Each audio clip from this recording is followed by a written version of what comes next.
Muy buenas tardes, tengan todos ustedes esta edición 255. Muchas gracias por estar conmigo aquí en Conversando con Orfe.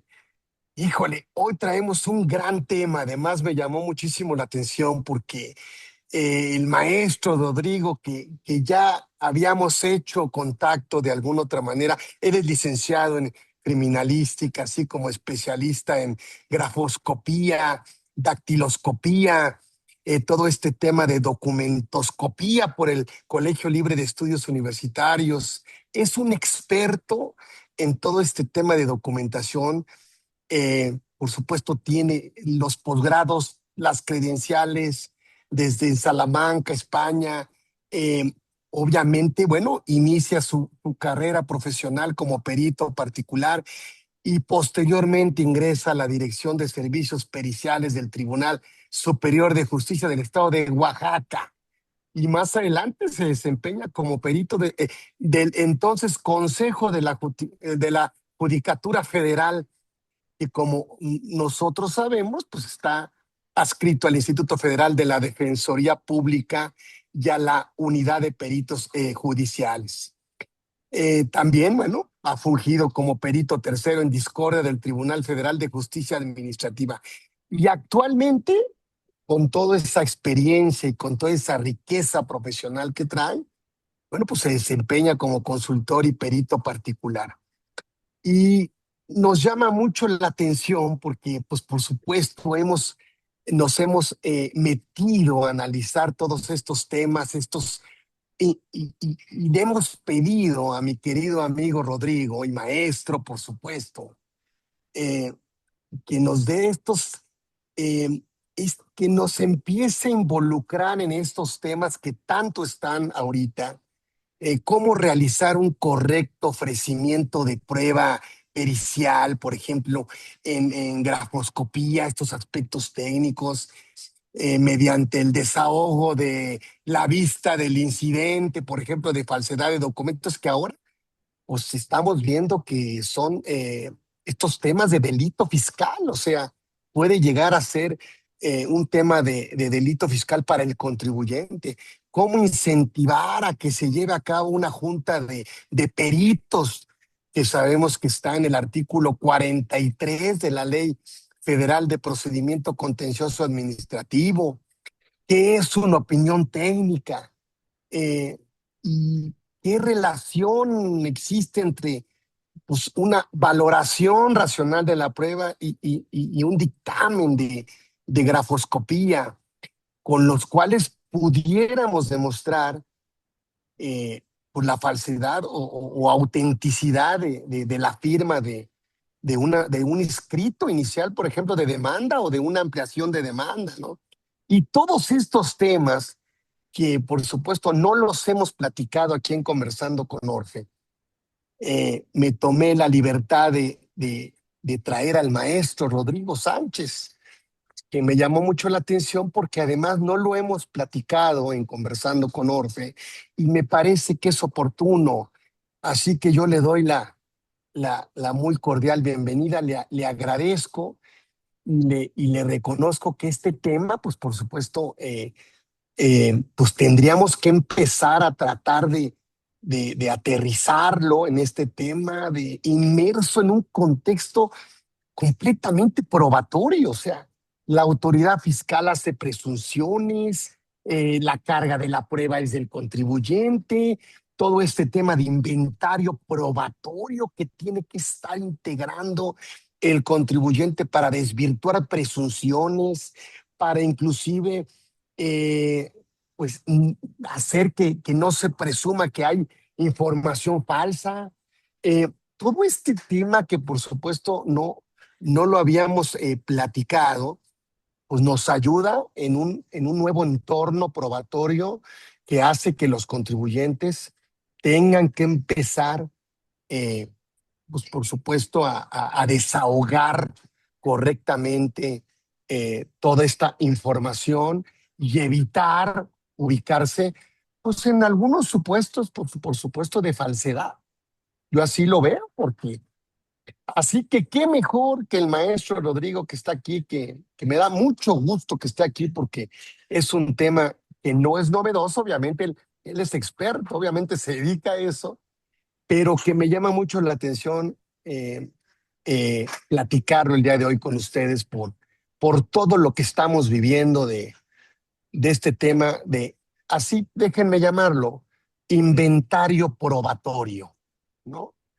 Y así que, mi querido Rodrigo, gracias por haber hecho posible este conversatorio. A ver, platícanos, yo voy a sacar mi pluma, voy a tomar mi clase, ¿sí? Porque la verdad es que, y te pido que nos platiques exactamente todo este tema, sobre todo que nos metas en este campo de la prueba pericial, o sea, que realmente, bueno, pues existe, pero que me parece que necesitaríamos empezar a involucrarnos más con este tema. Así que bienvenido aquí, conversando con Orfe. El maestro Rodrigo Sánchez está aquí con nosotros para hablarnos de estos incidentes de falsedad de documentos, que pues por supuesto sirven como prueba en todos los juicios contenciosos administrativos federales. Gracias, Rodrigo, por haber aceptado esta y darnos este tiempo y este conocimiento y esta experiencia que tú ya, por supuesto, ya traes y compartirnos aquí en Conversando con Orfe. Bienvenido, mi querido Rodrigo. Maestro, muchas gracias. Antes de iniciar con la conversación, con la ponencia, eh, hacerle extensivo mi agradecimiento de manera pública por la invitación y desde luego también gracias a su comunidad por el tiempo que me van a prestar. Y bueno, sin más preámbulo, el tema es incidentes de falsedad en los juicios contenciosos administrativos federales. Y como a manera de introducción, me gustaría comentar que en mi experiencia profesional como perito tercero en discordia del Tribunal Federal de Justicia Administrativa, estuve fungiendo alrededor de 9 años ahí. Actualmente soy perito particular, pero derivado de la experiencia como perito del tribunal, me percaté que las autoridades demandadas promovían de manera indiscriminada el incidente de falsedad de documentos. Cuando yo empiezo mi labor como perito, hace ya, yo estuve 9 años, pero ingresé ahí en el 2012, 11, por ahí. Entonces, pues yo no tenía el conocimiento que tengo ahora. Y yo no sabía por qué se promovía este incidente de falsedad, cuando que muchas veces las firmas, ejemplo del escrito inicial de demanda y de la ampliación de demanda, pues no presentaban diferencias sustanciales. ¿Por qué digo sustanciales? Porque, bueno, sabemos que todos los seres humanos firmamos y en cada una de nuestras firmas existen ligeras variaciones. ¿Por qué? Pues porque no somos máquinas. Sin embargo, aunque esas ligeras variaciones que son propias del ser humano se presentaban, es decir, se encontraban dentro del marco de la normalidad desde el aspecto grafoscópico, la autoridad, SAT, IMSS, sobre todo SAT y el IMSS, promovían estos incidentes manifestando o argumentando que las firmas no provenían del origen gráfico o no habían sido realizadas por el representante legal o el contribuyente.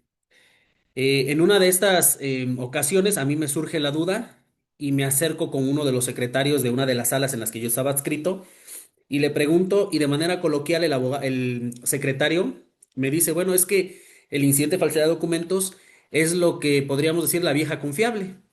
Es decir, que cuando la autoridad ve que su estrategia jurídica no va a prosperar, ya sea porque algo sucedió en el procedimiento o bien porque inició mal, y cuando digo inició mal, me refiero a que muchas veces se determinan créditos fiscales pues sin fundamento, ¿no? Y entonces, cuando esto ya en el transcurso del procedimiento se va desvelando, pues ellos hacen uso de cada uno de los recursos que tienen a su alcance, siendo uno el incidente de falsedad de documentos.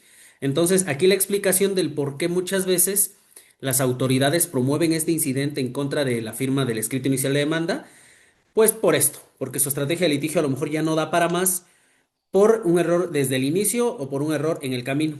Y muchas veces estos incidentes pues les resultan a las autoridades, sobre todo porque como abogados postulantes no han volteado lo suficiente, no han prestado la suficiente atención al aspecto técnico de la prueba pericial en grafoscopía, que es la prueba pericial con la que se puede demostrar que un documento pues es falso o no. Es decir, que la firma que calza ese documento y en la cual se manifiesta o con la cual se manifiesta la voluntad, pues la hizo o no Rodrigo, por ejemplo, ¿no? Entonces la prueba pericial tiene un papel fundamental en los incidentes porque es la prueba idónea para demostrar la falsedad o no, argumentada. En ese sentido, yo me percaté también que, bueno, ustedes colmaban los requisitos o satisfacían los requisitos de ofrecer una prueba pericial limitándose a lo impuesto por la norma adjetiva, en este caso, bueno, la Ley Federal del Procedimiento, ¿no? Contencioso administrativo, es decir, lo que dice, dirá el nombre del perito, proporcionará su domicilio, lo que pretende es probar, un cuestionario, ¿no? O puntos y nada más. Entonces, ustedes al colmar estos requisitos, al enlistarlos en su ofrecimiento de prueba, que puede ser, ya vamos a ver más adelante en qué etapas o en qué documentos, pues obviamente que al cumplir con lo impuesto por la ley, el tribunal va a aceptar esa prueba pericial. En el caso de que ustedes sean los oferentes primigenios, es decir, los que incentivan esta pericial, o bien en el caso que ustedes desahoguen la vista de un ofrecimiento que hizo la parte demandada. Y limitándose a estos aspectos normativos, pues ustedes tienen la entrada ya a ofrecer su dictamen, a que el de la autoridad también se ofrezca, se admita, se prepare, se desahogue, que dicho sea el caso, la puntualización, ahora con todo el tema de los juicios orales en diversas áreas del derecho, hay que hacer la aclaración que en materia administrativa pues sigue siendo totalmente escrito y el desahogo es la materialización de los dictámenes en un documento. Es decir, no es en una audiencia de juicio, pero bueno. Entonces, una vez desahogado el dictamen, ustedes saben por practicidad y por experiencia que siempre va a haber un tercero en discordia. ¿Por qué? Porque pues los dictámenes van a diferir y le van a dar vista o bueno, van a requerir un tercero en discordia.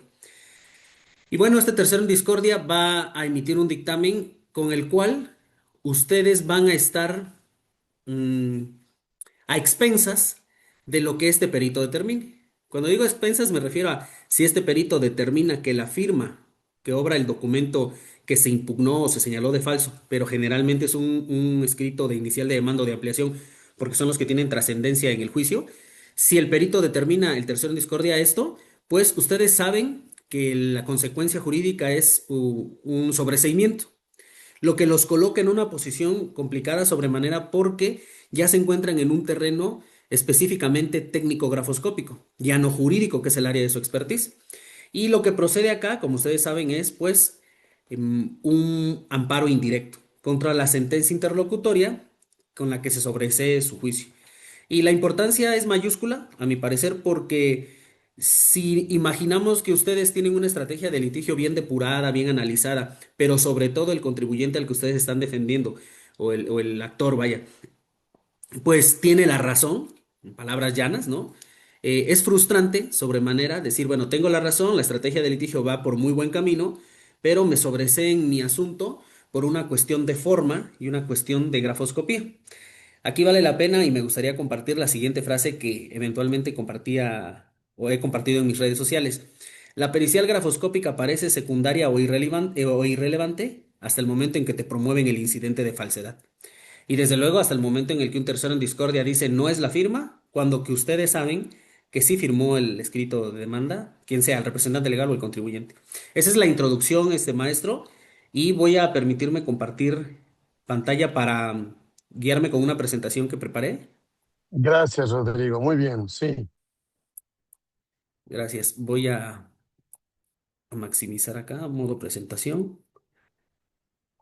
Y bueno, el nombre, pues ya lo saben, esta es la portada, por decirlo de alguna manera. Y bueno, correcto desahogo de la vista del incidente de falsedad de documentos. Cuando digo correcto, me refiero y me voy a enfocar por obvias razones, al no ser abogado me tengo que enfocar en la cuestión técnica grafoscópica. Sin embargo, ahí ven un subtítulo que dice requisitos normativos y técnicos, porque de manera muy somera vamos a enlistar y vamos a señalar en qué numerales de la ley en comento, de la Ley Federal del Procedimiento Contencioso Administrativo, se establecen estos requisitos, ¿no? En correlación con el Código Federal de Procedimientos Civiles que se aplica de manera supletoria. Y bueno, la prueba pericial se puede ofrecer, según lo establecido por la ley, en dos momentos. Esto es iniciando la instrucción mediante la demanda, la ampliación de esta, la contestación a la demanda o la contestación a la ampliación, o bien hasta antes del cierre de la instrucción por medio del incidente de falsedad de documentos. Estas son las etapas en las que ustedes como abogados postulantes, pues lo saben mejor que yo, pueden ofrecer la prueba pericial o bien la contraparte, la demandada, puede hacerlo y a ustedes les tocaría desahogar la vista. Y de manera muy breve, pues para el actor, los que rigen este actuar son el artículo 14 en la fracción quinta y dice, en caso de que se ofrezca prueba pericial o testimonial, se precisarán los hechos sobre los que deba versar y se señalarán los nombres y domicilios del perito o de los testigos. Y luego el artículo 15, en su fracción séptima, dice que se debe presentar un cuestionario. Y para la parte demandada, las mismas normas, pero en artículos diversos, ¿no? Artículo 20 y artículo 21. Y aquí empezamos ya con el tema técnico, ¿no? Eh, Desde el enfoque grafoscópico voy a plantear esta pregunta. ¿Es suficiente con señalar los hechos sobre los cuales versará la prueba, los nombres y domicilios de los peritos y un cuestionario y la ampliación de este? Bueno, la pregunta es retórica porque es luego que la respuesta la sabemos, es no, no es suficiente. Esto es suficiente para el ámbito estrictamente legal, estrictamente normativo y que desde luego debe de cumplirse. De lo contrario, no te van a admitir la prueba o te van a tener por no desahogada la vista. Pero bueno, esto no tiene mayor complicación para ustedes porque lo saben por demás y además esos requisitos, si observamos, pues no requieren de un esfuerzo mínimo ni siquiera, porque pues es señalar el nombre de un perito, es decir, enlistar, ¿no? El nombre fulano de tal, el cuestionario. Se estila mucho que como abogados le hablan al perito y le dicen, pásame un cuestionario. Dicho sea de paso, hay un cuestionario que anda por toda la República, que es un cuestionario que habla de los aspectos morfológicos, estructurales y generales de las firmas. Ese cuestionario pues no nos lleva a ninguna cuestión técnica confiable, pero bueno. Entonces, desde el enfoque grafoscópico, cumplir con lo que establece la norma pues no nos va a dar buenos elementos para que si eventualmente en una resolución nos sobresee en el juicio, nosotros tener argumentos técnicos para promover el juicio de amparo indirecto. Porque recordemos que cuando este supuesto se dé del sobreseimiento, va a ser por una argumentación técnica. El magistrado instructor va a tomar los elementos de los dictámenes, pero muy probablemente le va a dar valor probatorio el del tercero en discordia, que haya dicho que la firma no es. Y entonces la motivación de su resolución va a ser con los elementos técnicos que obtenga de estos dictámenes. En consecuencia, lo que hay que atacar en esencia de esa resolución y hacérselo ver al juez de distrito en el amparo indirecto serían cuestiones de aspecto técnico, mismas que si no cuidamos desde el inicio del ofrecimiento o desahogo de vista del ofrecimiento de nuestra contraparte, se nos va a complicar mucho el asunto. ¿Sí? Porque, insisto, ya no es una cuestión jurídica, o bueno, sí, porque está enmarcada dentro del procedimiento, pero que ya tiene, pues, la esencia grafoscópica. Y bueno, el ofrecimiento de una prueba pericial en grafoscopía que se limita a cumplir con los requisitos establecidos por la norma, pues implica que la preparación de dicha pericial será llevada a cabo incumpliendo los requisitos técnicos fundamentales. Consecuentemente, y al no observarse estos, los resultados a los cuales los peritos arriben en sus dictámenes periciales serán poco fiables, lo que repercutirá directa y sustantivamente en la valoración de la prueba. Siempre, en mi experiencia, se va a llegar al tercero en discordia. ¿No? Va a ser un caso excepcional que se le otorgue valor probatorio al dictamen emitido por una de las partes. Y esto también, en buena medida, obedece a estos ofrecimientos de prueba o desahogos de ofrecimiento que no ponen atención al aspecto técnico. Entonces, como es una cuestión que se toma como un mero trámite, pues el magistrado en este caso no va a detenerse y no va a atreverse a darle valor probatorio al dictamen de alguna de las partes, evitando con esto la participación de un tercero. En consecuencia, siempre va a existir el tercero en discordia hasta que nosotros, abogados, y en sinergia con nosotros los peritos, no cambiemos la perspectiva en que abordamos este tipo de pues, situaciones que se dan dentro del procedimiento. Y aquí me tomé el atrevimiento de poner una cita que se encuentra en el Manual de Razonamiento Probatorio y me parece que es el momento oportuno para comentar lo siguiente antes de leer la cita. El Manual de Razonamiento Probatorio es un documento emitido por ahí del 2023-22 por la Escuela Federal de Formación Judicial, hoy Escuela Nacional de Formación Judicial, que depende de la Suprema Corte de Justicia de la Nación. ¿Y por qué hago énfasis en la Suprema Corte de Justicia de la Nación? Porque al final de cuentas la Suprema Corte pues es el órgano rector, ¿no? De los tribunales y en consecuencia de los órganos jurisdiccionales y en consecuencia de magistrados y jueces federales. ¿Y quién resolvería un amparo indirecto que emane de un sobreseimiento de un juicio en sede del Tribunal Federal de Justicia Administrativa? Pues un juez de distrito.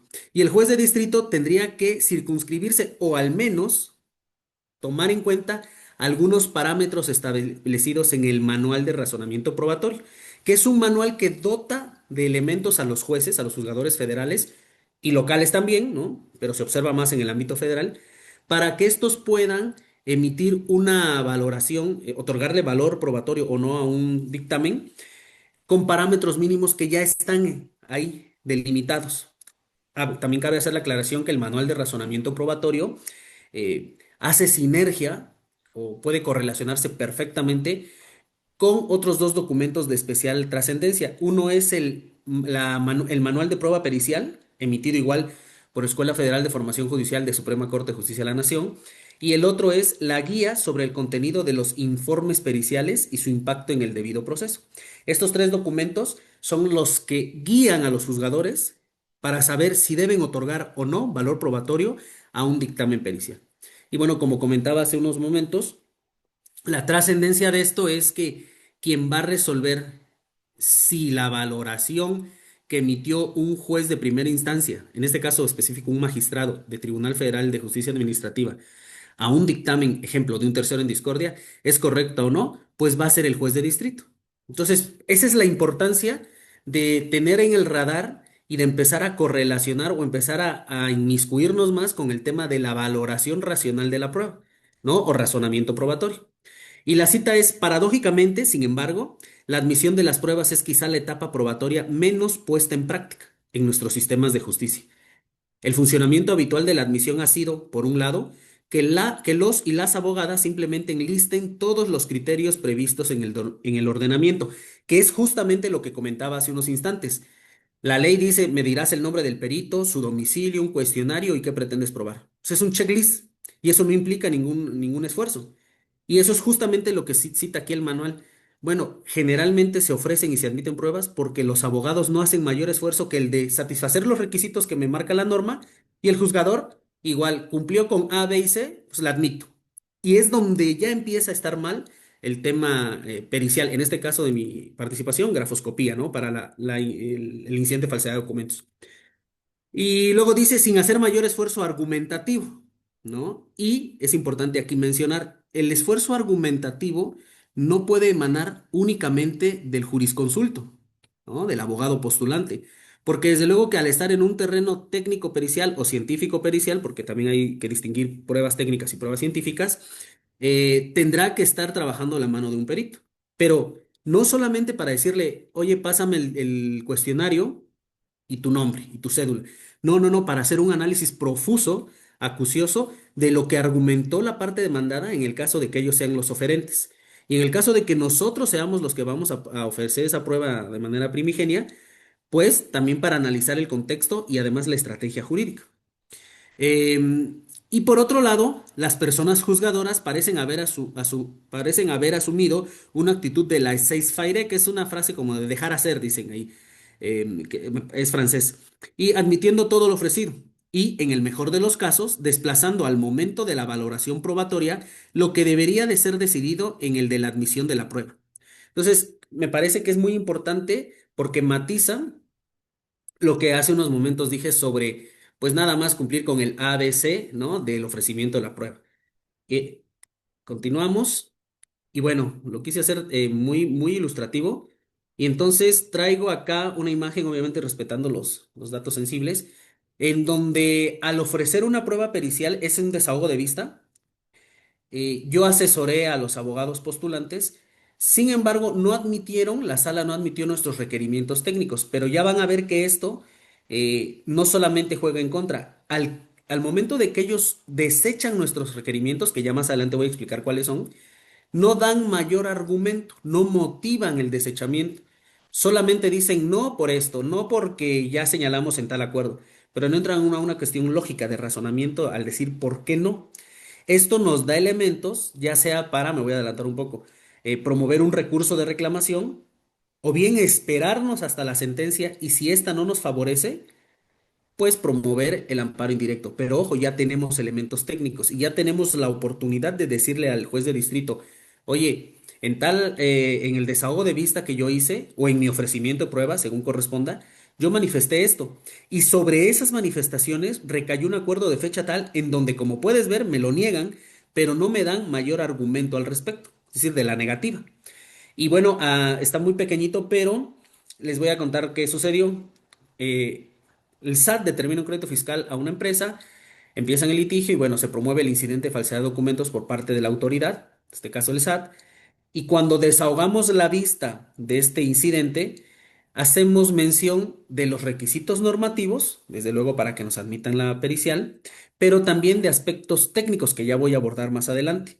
Como por ejemplo, que el día que la parte actora, que era la representante legal de la empresa, se presentara ante el secretario de Acuerdos en la sala del Tribunal Federal de Justicia Administrativa a proporcionar muestras de su firma, las cuales serán tomadas como auténticas para cotejarlas con la firma falsa, que en este caso era el escrito de inicial de demanda, el día que se señalara esa fecha, se nos permitiera estar tanto al perito de la parte demandada como el de la parte actora a efecto de no ser nosotros quienes guiáramos esa toma de muestras, porque somos los expertos y deben de colmarse requisitos técnicos.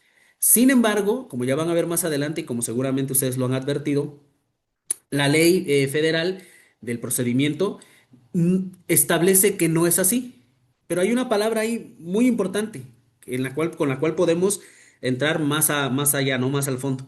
Y bueno, en síntesis de este acuerdo, nos dicen, pues no al lugar a tu solicitud de venir a tomar las firmas tú, no al lugar a la solicitud de que proporciones tú el instrumento de escritura manual, es decir, el bolígrafo con el cual va a proporcionar las firmas, no al lugar a que videograbes, no al lugar a ninguna de las solicitudes que hicimos desahogando la vista. Pero como ustedes pueden darse cuenta, y de hecho si ustedes quieren les puedo pasar esta presentación, ahí se advierte que no da ningún razonamiento del por qué no. Dice, no, porque las firmas que son auténticas son las que venga a estampar ante la autoridad. Sí, pero yo te estoy dando el argumento de que el secretario de acuerdos no cuenta con los conocimientos precisos y al momento de proporcionarle un instrumento de escritura manual distinto, al momento de solicitarle a lo mejor nada más que proporcione 10 firmas, se van a incumplir requisitos fundamentales. Es decir, no voy a tener el material suficiente e idóneo para emitir una prueba pericial correcta. Es decir, cuando nos niegan en este acuerdo nuestros requerimientos, están haciendo o están transgrediendo una buena preparación de la prueba. Ya se ofreció correctamente por parte de la actora, ¿sí? Pero se admite y se prepara incorrectamente por parte del tribunal, porque el tribunal nada más dice, la admito porque cumples con A, B y C, que establece el artículo 14, 15, 20, 21 y 39 de la ley, según sean las partes.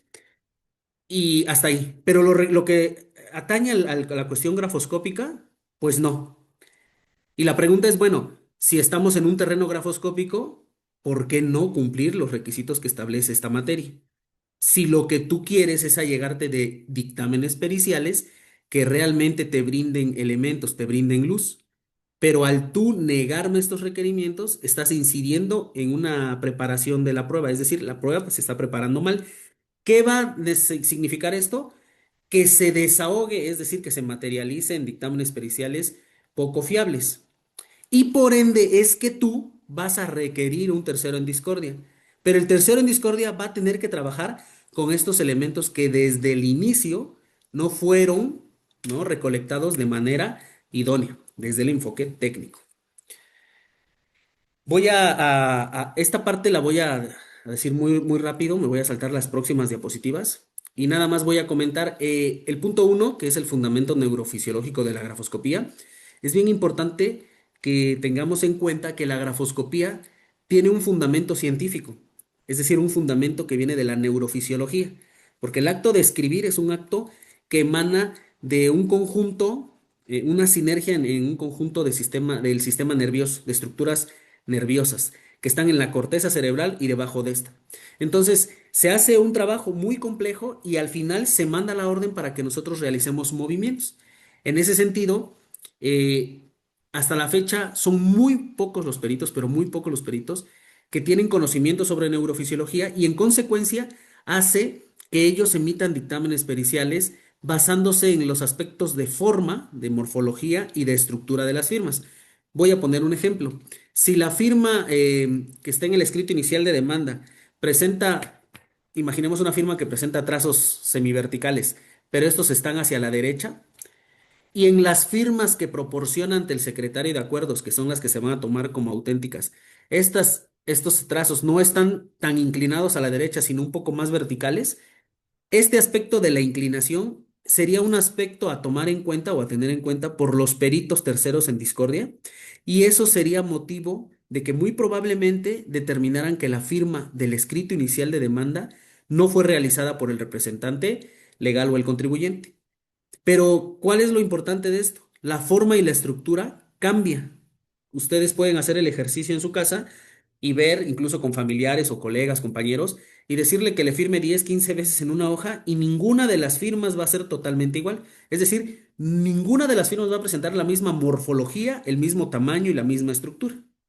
¿Por qué? Porque no somos máquinas. Sin embargo, estos aspectos morfológicos, estructurales y generales son los que toman en cuenta los peritos. Es decir, que nos podemos estar enfrentando a algo que en ciencia se llama falsos positivos o falsos negativos. ¿Qué quiere decir? Que el perito tercero en discordia dijo que la firma es falsa y puede ser que sí o puede ser que no. Pero todo esto emana del estado del arte de la grafoscopía, pero también, en buena medida, de que no hemos, como dije hace unos instantes, al inicio casi, no hemos puesto la atención requerida en la grafoscopía para cómo inciden los incidentes. El segundo punto es el método fundamental de la grafoscopía. Actualmente, la grafoscopía tiene un método fundamental, no es el único, pero sí es el más importante, y se llama grafocinético. Y no es más que realizar un estudio de los trazos que en su conjunto hacen la firma o constituyen la firma, siguiendo el recorrido de estos. Y dentro del recorrido que se hace con un microscopio digital, podemos advertir ciertas particularidades, mismas que nosotros como expertos debemos identificar y saber la causa. Si hubo un movimiento más rápido, si hubo más fuerza, si hubo una detención, pero no enfocarnos en los aspectos evidentes o notorios que son la estructura y la forma, insisto, la inclinación. Voy a poner otro ejemplo. Si yo firmo un pagaré con la intención de negar haberlo firmado posteriormente, pues lo primero que voy a cambiar es el tamaño, por ejemplo, ¿no? La forma.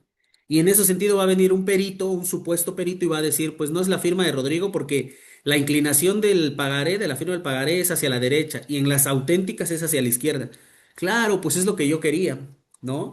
Entonces, lo que quiero dejar en claro con estos ejemplos es que los aspectos morfológicos, estructurales y generales no sirven para determinar con rigor técnico si una firma proviene del origen gráfico que se dice o no. Y para esto hay que aplicar el método grafocinético, que no se enfoca en la estructura y en la forma, sino en el interior y en la periferia de los trazos. Y esta técnica o método se llama grafocinética. La inoperancia de los elementos del orden general y estructural, pues ya la abordé, diciendo que estos elementos que vemos a simple vista, si está para la izquierda, si trae un piquito en gancho, si es chiquita o grandota, si está hacia arriba o hacia abajo, eso no sirve de nada. Son inoperantes porque, como puse en el ejemplo, se pueden modificar a voluntad o simplemente nadie firma de la misma manera. Y bueno, la identificación de ideografismos, que son las características que se encuentran dentro del trazado, es lo que también ya comenté cuando se aplica la técnica grafocinética. Pero ustedes podrán preguntarse, ¿esto ya es específicamente de grafoscopía? ¿Qué relevancia tiene con el tema? Pues que, como ya verán, si no se ofrece correctamente o no se desahoga la vista, nos vamos a perder estos elementos. Ahora bien, aunque se ofrezca bien, como en el acuerdo que les acabo de mostrar, muchas veces la sala nos los va a desechar, otras tantas nos lo va a aceptar, porque he tenido la oportunidad de que sí me permitan estar presente. Pero en el caso de que no, esta argumentación que acabo de brindar es la misma que se le brinda al juzgado de distrito para decirle, pues, ¿qué crees? Lo que dijo el tercero en discordia es poco fiable porque no se colmaron los requisitos que emanan de estos cuatro puntos, ¿no? Entonces, por eso es que decidí ponerlo y me voy a ir muy rápido con estas diapositivas. Esta cita sí hay que leerla, sí, casi siempre la pongo en mis dictámenes, porque me parece que refleja muy bien la importancia de estudiar el movimiento y no la estructura y la forma de la firma.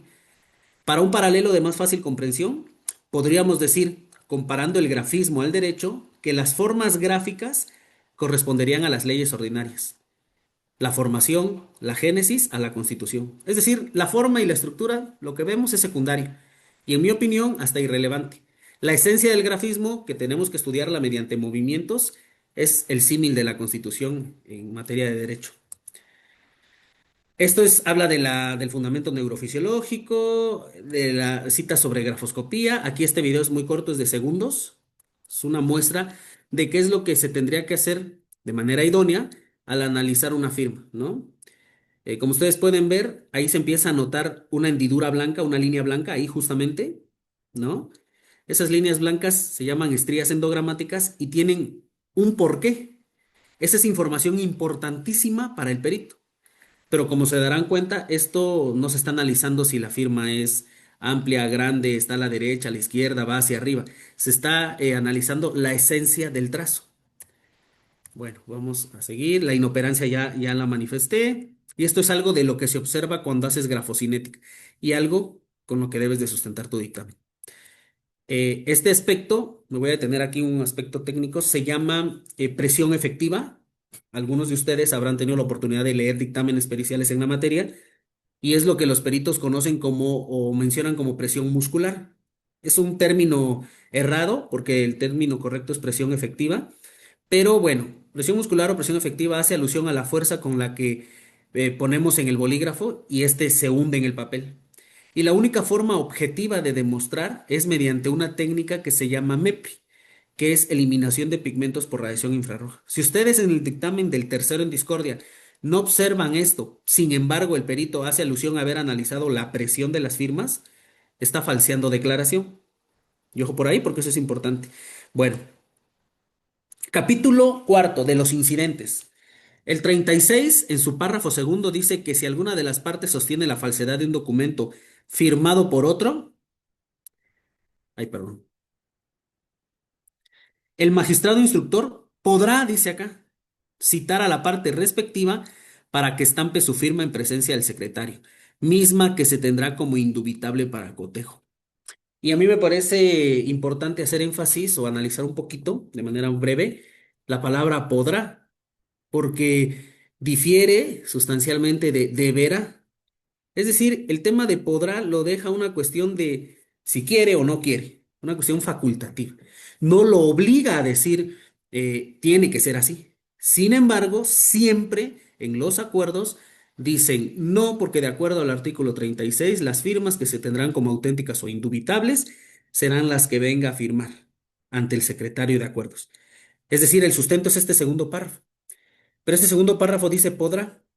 Lo que, haciendo un análisis, nos puede decir o nos puede dar la pauta para decirle, oye, es podrá, pero también podremos señalar otros documentos anteriores. Además de que así lo marca uno de los cuatro requisitos establecidos por la grafoscopía, que dicho requisito es el de contemporaneidad o cotaneidad, que no es más que, si la firma es del 2025, preferentemente debemos de analizar firmas auténticas o compararla con firmas auténticas de 2 años antes y 2 años después. ¿Qué pasa cuando la firma del escrito inicial de demanda es del 2025 y que es la cuestionada y las firmas auténticas son las que vaya a suscribir ante la autoridad? Pues estas firmas solamente van a ser en sentido posterior, lo que implica un incumplimiento del requisito de contemporaneidad en su sentido retrospectivo, porque las firmas auténticas tendrán que ser antes y después. Pero lo que establece esta ley, y con base en este segundo párrafo del 36, es que las firmas auténticas serán solamente las que vaya a firmar, es decir, a posteriori. Se está incumpliendo en un 50% el requisito de contemporaneidad. Y eso incide. Además de que esto en correlación con algo que se expone en la guía sobre el contenido de los informes periciales y su impacto en el debido proceso, que es una guía que hicieron en Escuela Federal de Formación Judicial bajo la dirección de la doctora Carmen Vázquez y el doctor Jordi Ferrer, a efecto de decirle a los juzgadores, mira, y a los peritos, esto es lo mínimo que debe contener un dictamen. Pues bien, en la página 56, Enrique Echeburúa, que es un psicólogo clínico de España, que hace mucha investigación al respecto, Dice que el sujeto no se presenta de forma voluntaria ante el profesional, sino que su participación está determinada por su papel en el proceso judicial. ¿Esto qué significa? Pues que muchas veces vas a firmar en contra de tu voluntad, nervioso, molesto. Esas firmas que la Ley Federal de Procedimiento Contencioso Administrativo, párrafo segundo del artículo 36, establece como aquellas que serán tomadas como auténticas, pues no son espontáneas, es decir, no son fiables, pero además incumplen en su sentido retrospectivo el requisito de contemporaneidad, ¿no? Uno de los cuatro requisitos. Y aquí planteo nuevamente una pregunta. Pues desde el enfoque grafoscópico, ¿estas firmas son idóneas para un cotejo comparativo? Ya expliqué, no, no son idóneas.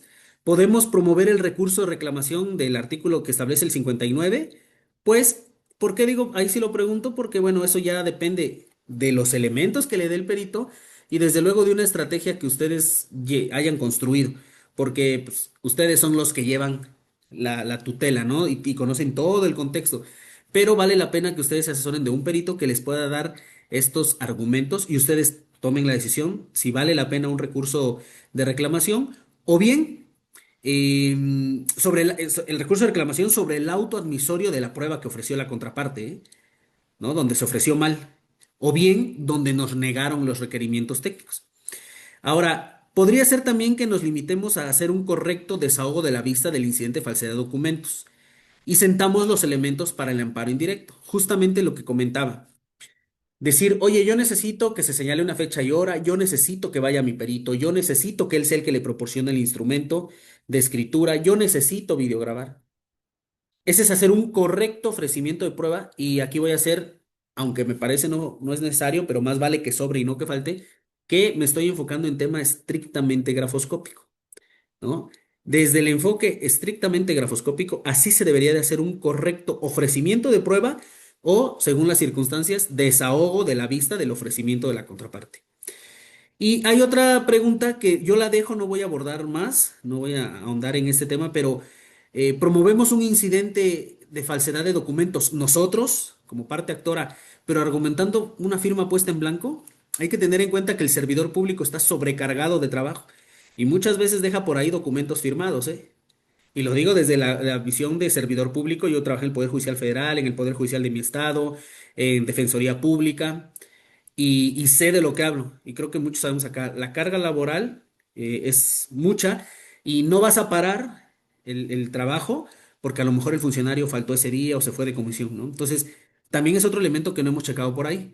Y generalmente se limitan a responder el desahogo de vista, es decir, quien ofrece el incidente siempre, o bueno, en mi experiencia, la mayoría de veces es la autoridad.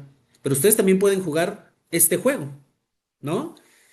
Bueno, voy a saltarme el 39. Este es un auto admisorio eh, donde igual hablan del tema de del incidente de falsedad de documentos. Ay, y aquí yo me voy muy rápido. Bueno, aquí le puse en rojo explicar lo que sucede en materia laboral y mercantil. Yo tuve mucha experiencia en los juicios orales laborales porque estaba yo adscrito a una unidad de peritos judiciales del Poder Judicial Federal que brindaba especial atención a juicios laborales. ¿Y qué sucede? Que ahí sí hay una audiencia en la que te dicen, perito, ¿qué requerimientos técnicos necesitas para realizar tu dictamen? Es decir, en materia laboral, en materia mercantil, en materia civil, a los peritos en materia de grafoscopía les preguntan qué necesitan, qué requisitos, y están presentes en la toma de muestras, en donde la parte va a proporcionar sus muestras. La única área del derecho en donde no se da esto es en materia administrativa.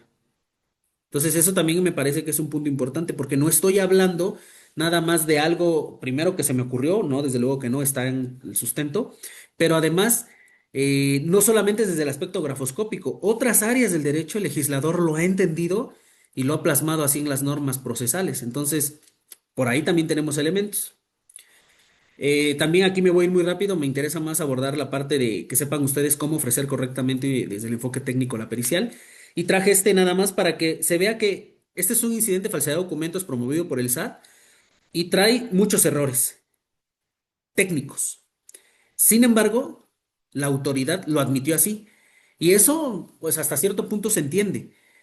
Pero el tema es que cuando se desahoga la vista, la parte actora debió de haber enfatizado esos errores simplemente con él hacer un correcto desahogo de prueba, de vista. Porque, por ejemplo, acá dice que se firmen 10 veces en 10 ocasiones. 10 ocasiones no es suficiente. Y en mi experiencia como perito tercero en discordia y como particular, siempre me encuentro que las actas en donde firman, los secretarios de acuerdo les solicitan 5, 10 y cuando muy bien nos va, 15 firmas. Pero hay una norma S1081 que habla de los estándares en materia de dictámenes periciales en grafoscopía, que establece 30 firmas como mínimo auténticas para cotejar con una cuestionada. Y esto para poder observar si en todas estas sale el mismo gesto gráfico, es decir, las mismas coincidencias, particularidades. Entonces, cuando el SAT dice, por acá, no sé si se ve el cursor en la segunda página, en el primer recuadro, dice hasta en 10 ocasiones, pues está incumpliendo un requisito de suficiencia. La sala lo admite así y ustedes es donde deben decir, oye, no, yo te solicito por lo menos 30 en atención a esta norma. ¿Cuál es un correcto ofrecimiento de prueba pericial? Bueno, hay cuatro requisitos que hay que colmar de inicio. El requisito de adecuación. Bueno, no lo voy a leer, mejor enfoco mi tiempo en explicarles qué es la adecuación, poner un ejemplo. Imaginemos que la firma del escrito inicial de demanda la firmó el contribuyente, el empresario, con una pluma fuente que le regalaron en su cumpleaños, muy bonita. Y esta pluma fuente tiene tinta líquida. Luego el escrito inicial de demanda de ampliación también lo hace así, lo firma con una pluma de tinta líquida. Pero les promueven el incidente de falsedad de documentos. Y la ley dice, como ya vieron, que las firmas auténticas serán las que este empresario o este contribuyente vaya a firmar. Y van sin su perito porque no supieron desahogar correctamente la vista. O bien lo hicieron, pero se los negó la sala. Entonces van ustedes acompañando al contribuyente. Y en ese momento el secretario de acuerdos los hace pasar a su oficina, les da una hoja y le dice, hágame 10 firmas con este bolígrafo, que es un BIC. Este bolígrafo contiene tinta pastosa o viscosa, le llamamos nosotros, y se adhiere al papel de manera totalmente distinta a un bolígrafo de tinta fluida, que es, en el caso que estoy planteando, en el ejemplo, con el tipo de bolígrafo y de tinta que se realizaron las firmas auténticas, cuestionadas de la demanda y de la ampliación. ¿Qué implica esto? Que cuando se haga un análisis microscópico, lo que va a suceder es que se van a ver elementos diversos. Esto no significa que la firma no fue realizada por la persona, significa que hubo un diferente instrumento de escritura empleado para hacer las firmas, unas y otras. Pero como esto lo desconoce el secretario de acuerdos y como esto no lo plantearon en su ofrecimiento de prueba, ya se les fue este elemento importantísimo. Y no hay problema por su perito porque su perito va a explicar esto y el de la contraria lo va a tomar en contra, va a decir, mira, hay diferencias. El problema es el tercero. Vamos a quedar a expensas de que el tercero, uno, sepa realmente de grafoscopía o dos, quiera hacer bien las cosas. Y cuando hago énfasis en sepa, no sé si ustedes estén enterados y pregunto porque no es el área de ustedes, ustedes son abogados o contadores, que para ingresar como perito tercero en discordia al Tribunal Federal de Justicia Administrativa no hacen exámenes de oposición, no hacen exámenes de habilidades ni de aptitud. ¿Saben qué se necesita? Colmar requisitos administrativos en tiempo y forma. Y les voy a poner un ejemplo porque también el tiempo ya se está acabando. Muy breve. Tengo un conocido que estudió lo mismo que yo, egresó conmigo, tiene su cédula de hace años, pero se dedicó a administrar Ubers que tenía su familia. Y a veces andaba en un Uber él también. Se pelea con su familia y me habla hace 2 años y me dice, ¿qué crees? Voy a entrar de perito al Tribunal Federal de Justicia. Ya vi la convocatoria y cumplo los requisitos. Estoy consiguiendo unos dictámenes. Quedó. ¿Qué va a pasar con esa persona que nunca ha hecho dictámenes periciales, pero tenía los documentos? Imagínense que él es un perito tercero en discordia que le toca determinar si la firma de uno de sus clientes es falsa o es auténtica y ustedes no atendieron al requisito de adecuación, pero él no lo sabe, el tercero. Cuando vea diferencias, va a determinar que la firma no es, pero las diferencias no emanan de que la firma no la hizo el contribuyente, sino de un instrumento de escritura manual diverso. Ese es uno de los cuatro requisitos. El otro es autenticidad. Bueno, los patrones auténticos que sean auténticas, ¿no? Que no sean fotocopias. El tercero es cantidad. Lo que les decía, no son suficientes 10 o 15, ya hay una norma que establece 30. Y contemporaneidad. Esto hace alusión a firmas en sentido anterior o de fechas anteriores a la cuestionada. La del escrito inicial de demanda es del 2025. Tráeme firmas del 2024 y 2023, donde se vea el gesto gráfico. Y también podemos tomar las que señala el artículo 36, segundo párrafo, es decir, las que vayas a firmar ante el secretario de acuerdos, pero siempre colmando el requisito de adecuación, autenticidad, suficiencia y cantidad y contemporaneidad. Y bueno, maestro, usted me indica porque me parece que ya es el tiempo, por si va a haber algunas preguntas.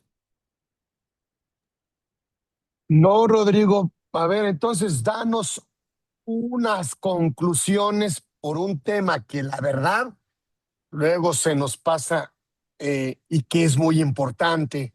Así que danos como un checklist como de conclusiones o de temas que o aspectos que no debemos olvidar o que debemos de cuidar. Bien, el primer punto sería poner especial atención a cuando se ofrezca ustedes sean los oferentes o su contraparte y tengan que desahogar el ofrecimiento de una prueba pericial. Bueno, en sentido estricto de un incidente que trae aparejado una pericial en grafoscopía, tendrán que cuidar que en ese ofrecimiento decirle al magistrado, oye, yo necesito estar presente en la toma de muestras junto con mi perito, ¿sale? ¿Por qué? Porque él es el experto que podrá determinar con qué instrumento de escritura manual, es decir, con qué bolígrafo, se deben realizar las firmas que tú vas a tomar como auténticas, que tus peritos, ¿no? ¿Por qué? Porque a lo mejor la del escrito inicial de demanda fue con una pluma fuente. Ah, pues el perito que yo lleve debe de llevar en su equipo una pluma fuente y proporcionarle. A efecto de que las diferencias no se vayan a presentar y esto nos vaya a dar un falso positivo, sobre todo al tercero en discordia. Luego, que se nos permita videograbar los movimientos de la mano. Esto es bien importante porque lo que se debe de estudiar en grafoscopía son los movimientos y no la forma y estructura de la firma. Como comentaba yo, si está para un lado o para el otro, eso no importa. Hay variaciones. El otro punto es que si ustedes hacen un correcto ofrecimiento o desahogo de vista en este sentido de los aspectos técnicos, es muy probable, no siempre, pero sí es muy probable que en el auto admisorio que recaiga les digan no, no puedes venir, ¿no? Porque las firmas, ya lo establece el 36, son las que venga a realizar, nada más él, no hay que señalar una fecha. Este elemento es importante porque ustedes pueden desarrollar o argumentar que ese artículo en su fracción segunda, en su segundo párrafo, no dice deberá, dice podrá. Entonces se puede, pero también se puede que yo vaya y yo proporcione.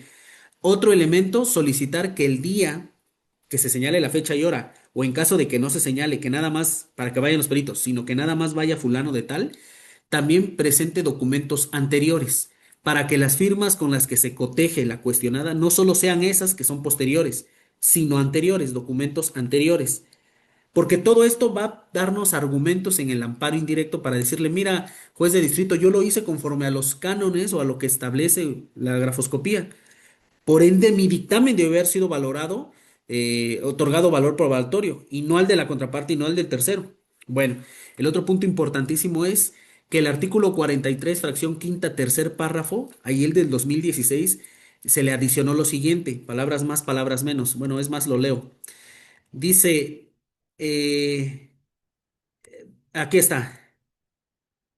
Que el magistrado instructor, dentro del plazo de 3 días posteriores a la notificación del acuerdo que tenga por rendido el dictamen del perito tercero, podrá ordenar que se lleve a cabo el desahogo de una junta de peritos, en la cual se planteen, aquí ya habla en plural, primero la facultad de ordenar esa junta es exclusiva del magistrado, pero una vez que nosotros logremos, ¿y cómo lo logramos? Mediante una opinión técnica, ¿no? Ahorita ya explico muy rápido qué es.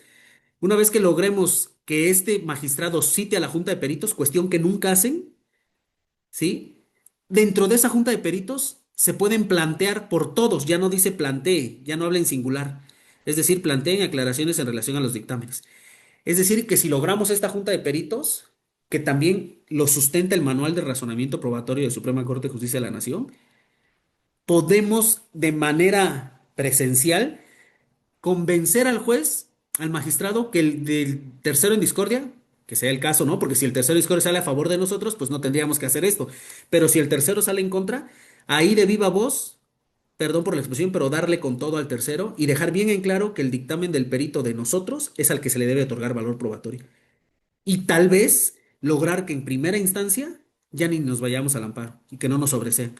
Tiene bien, mucha importancia, maestro, porque la fracción, el artículo 58.25 en correlación con el que acabo de leer, 43, pero que habla de los juicios sumarios, sí es más claro y dice, donde está subrayado, las partes podrán acudir a la audiencia a que se refiere el párrafo anterior, es decir, a la Junta de Peritos, para efectos de ampliar el cuestionario respecto del cual se rindió el dictamen pericial, así como para formular repreguntas al perito.